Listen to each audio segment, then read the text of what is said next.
Hello, my name's Steve Barrett. I'm the Editor-in-Chief of PRWeek. I'm delighted to be here with Dave Senay, who is the incoming chairman of the Council of PR Firms. Dave, welcome. Congrats on the new role. You're taking over around sort of 1st of December, I think, from Andy Polanski. That's right. First of all, tell us a little bit about the Council, for those who aren't totally familiar with it, and then tell us what your priorities are going to be for your term in office. The Council of Public Relations firm acts as the industry trade association for public relations agencies. There are about 106 agencies represented in the council, ranging from very small agencies to the very largest. It's 15 years old, and it has several committees that pursue issues that are of common interest to the industry. Okay, and so it's not just for the big firms then, it's important to sort of recognise that it's for the smaller firms as well. Yeah, of that 106, only 8 of the members are over $60 million. Okay, and of course Edelman is now back in the fold. That's right, we're glad to have them.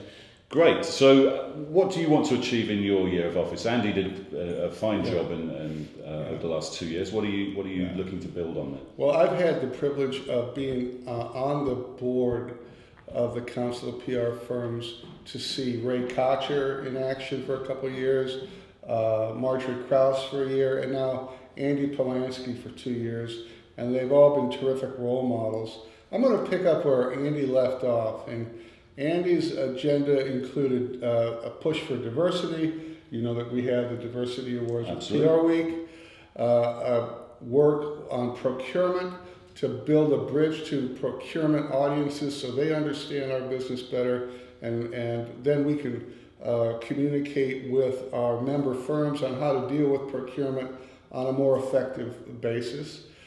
Positioning public relations in social media. This is obviously a big battleground for all communications companies, and we have many programs aimed at pushing public relations and its profile forward. For example, down at South by Southwest, we had 2 standing room only conferences that talked about why public relations is uniquely qualified to be the leader in social engagement. We're also involved with measurement. This is probably the stickiest, most difficult, most ambitious thing that the council is taking on, but we have created a coalition of other interested parties to help drive the industry towards standards in measurement, including the Institute of Public Relations, the science behind the art of public relations, international groups, and so forth, and that work will continue. I'm going to add one key component, and that is the pursuit of stronger commitment to ethics among all of our agencies. We are working independently as a firm, Fleishman-Hillard, with the Josephson Institute, which is renowned for its work, particularly in the white-collar area, for creating cultures of ethical behavior.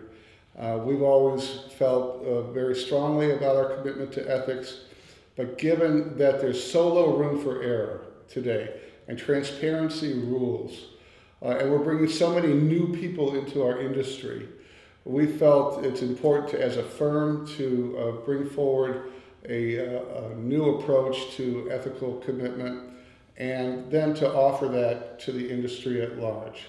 Okay, so you're looking to build on the work that's already been going on, add some an ethical dimension into it. If we were sitting here in 12 to 24 months, what would you like to have achieved? What would you look back and consider a successful tenure? Well, I think there are certain metrics we can look at in each of these areas. In diversity, how diverse are we? Are we improving? And firms may keep these statistics very close to their own vest, but they will be able to measure against their own standards, as well as the standards in the industry for those who participate in our annual surveys of this regard. So there's one. Social media. We want to see public relations firms continuing to be on the short list for these opportunities, and really top of mind for these opportunities. We're seeing there is a gradual shift away from the digital specialists to those who have a more holistic view. So we feel like, even from our perspective at Fleishman-Hillard, I think we feel like there is a turning of the tide toward a more 360-degree view. Procurement, that's like one battle at a time.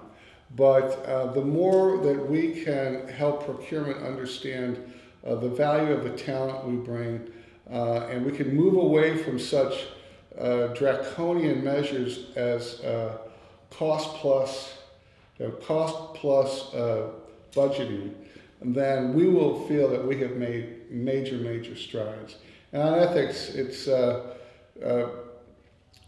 for us, it's going to be how many firms are really going to get serious about renewing their commitment to ethical behavior. And I guess we could just measure it, Steve, by the lack of occurrence. Staying out of the news. Staying out of the news in that regard. It's some of the best PR, isn't it? Yeah, I want to add one more point. It's really a broadening of the whole diversity program as well. We are committed to making public relations one of the most attractive career options for young people today. It's one of the best kept secrets, I think, in the industry. It's growing. There's great demand. It's a stimulating, worldly view. People can make a difference, but we just haven't really told the story as aggressively as we could. And we're beginning to take some small steps in that regard, and that folds right into the diversity effort as well. Okay, well, we certainly look forward to continuing to work with you closely on the diversity effort, and wish you well with all your other objectives in your time as chair of the council. Thank you. Thanks for your support.